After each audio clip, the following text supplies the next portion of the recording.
নমস্কার বন্ধুরা, মুনমুনের পাঁচফোড়নে সকলকেই স্বাগত। আজ আমার রান্নাঘরে বানানো হবে সকলের পছন্দের একটা রেসিপি, চটপটা পকোড়া চাট। চাট তো আমরা খেয়েই থাকি, তবে কখনো কি পকোড়া বানিয়ে সেটা চাট বানিয়ে খেয়েছেন? ছোট থেকে বড়দের সকলের ভীষণ ভীষণ একটা পছন্দের রেসিপি আজ আমি বানাবো, চটপটে পকোড়া চাট। দেখতে দেখতে কিন্তু লাইক দিতে ভুলবেন না বন্ধুরা।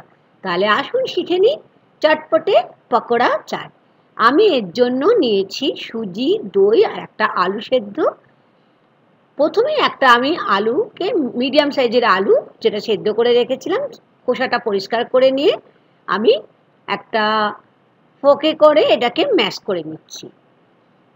আপনাদের একটু হয়তো অবাক লাগছে, কী ধরনের চাট, তাই না? একদমই। আর নিলাম সুজি 1 কাপের থেকে একটু কম সুজি, আর নিচ্ছি স্বাদ অনুযায়ী লবণ, আর তার সাথে নিয়ে নিলাম 1 চামচের মতো রেড চিলি ফ্লেক্স। যদি না থাকে কোনো অসুবিধা নেই, এটা নাও দিতে পারেন।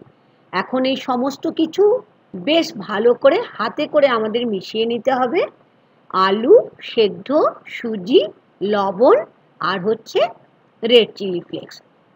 এখন নিয়েছি হাফ কাপের থেকে একটু বেশি দই, তবে দইটা কিন্তু দেখুন আমি একবারে ঢেলে দিচ্ছি না, চামচে করে প্রথমে 4 থেকে 5 চামচ নিলাম। তারপরে দইটাকে ঠিক এরকমভাবে সুজি আর আলুর সঙ্গে, যেমন করে আমরা একটা আটার ডো মাখি, ঠিক সেরকমভাবে একটা আটার ডোয়ের মতো প্রথমে আমাদের মেখে নিতে হবে। আমি আবার খানিকটা দই নিয়ে নিলাম। আমাদের এই চটপটা পকোড়া চাটের জন্য মেন ইনগ্রিডিয়েন্টসই হচ্ছে আলু সেদ্ধ একটা, সুজি হাফ কাপের থেকে বেশি, আর দই। আর দেখুন এটা আমি কি করছি, এখন জল দিয়ে দিয়ে এটা একটা পাতলা, খুব পাতলাও ব্যাটার করা চলবে না, খুব শক্তও করা চলবে না। ঠিক দেখুন এইরকম ধরনের একটা কনসিস্টেন্সিটা কিন্তু ঠিক এইরকম হবে। বেশ ভালো করে ফেটিয়ে নিলাম। এখন নিয়ে নিলাম ব্ল্যাক সল্ট হাফ চামচ, আর নিলাম একদম শেষে খাবার সোডা। খাবার সোডাটা দিলে পকোড়াগুলো ভীষণ ফ্লাফি হবে আর মুচমুচে হবে। আবারও খাবার সোডা দিয়ে খুব ভালো করে ফেটিয়ে নিলাম। আর এইদিকে আমি গ্যাস ওভেনে কড়াইয়ের মধ্যে তেল বসিয়ে দিয়েছি। তেল একদম গরম হয়ে গেলে আঁচটাকে একদম কমিয়ে পকোড়াগুলো আমি করে নিচ্ছি। পকোড়া তো আপনারা সকলেই করতে জানেন, আমি জানি, তবে আজকে আমরা শুধু পকোড়া বানানো হবে না, এটা থেকে কিন্তু কি হবে, হ্যাঁ, একটা জিভে জল আনা চটপটা চাট বানাবো। একটু অবাক লাগছে না, পকোড়া দিয়ে চাট? আর পকোড়াগুলো ভীষণই, দেখুন একটা সাইড হলে ব্রাউন হয়ে গেলে আর একটা সাইড আমরা ঠিক এরকম করে ব্রাউন করে আমরা ভেজে নেব। আমাদের পকোড়া চাটের পকোড়া আস্তে আস্তে তৈরি হয়ে যাচ্ছে। আপনারা শুধুও খেতে পারেন, চায়ের সাথেও বেশ ভালোই লাগবে খেতে সন্ধেবেলায়। আর শীতকালে তো এসব আমাদের বেশি ভালো লাগে, তাই না? বা বাড়িতে লোকজন এলে একটু অন্য রকমের পকোড়া দিয়ে চা দিতেই পারেন। তবে আজ কিন্তু পকোড়া দিয়ে আমরা চা খাবো না, আজ আমরা পকোড়া দিয়ে কি খাবো, চাট বানাবো।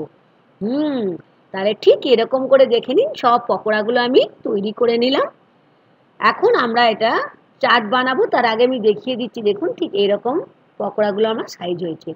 সাইজগুলো কিন্তু এরকম ছোট ছোট করবেন, তাহলে খেতে খুব ভালো লাগবে আর দেখতে তো অবশ্যই ভালো লাগবে।